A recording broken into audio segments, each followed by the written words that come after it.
আসসালামু আলাইকুম। Martin Luther কিংয়ের জীবনী পড়ছিলাম।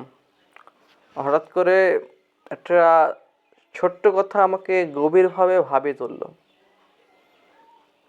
মার্টিন লুথার কিং যখন ছোট্ট, সমাজের এই বৈষম্য তাকে গভীরভাবে আঘাত এনেছিল।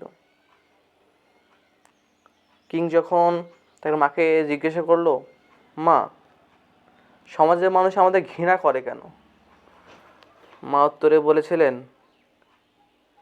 আমাদের গায়ের রং যে কালো, তাই সবাই আমাদের নিগ্রো বলে।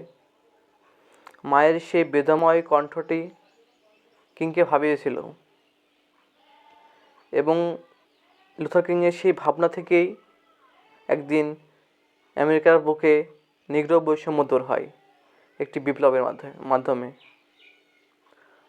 তাই পরিশেষে যখন বড় হয়ে বিপ্লব ঘটালেন এবং লিখলেন, আমি যখনই মাকে জিজ্ঞাসা করতাম একই সমাজে কেন আমাদের আলাদা থাকতে হবে, মা উত্তর কী দিয়েছিলেন জানেন?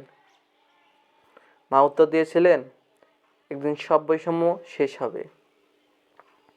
আমিও বিশ্বাস করতাম সব বৈষম্য শেষ হবে, কিন্তু কিভাবে শেষ হবে সেটা কিংকে ভাবে তুলতেন।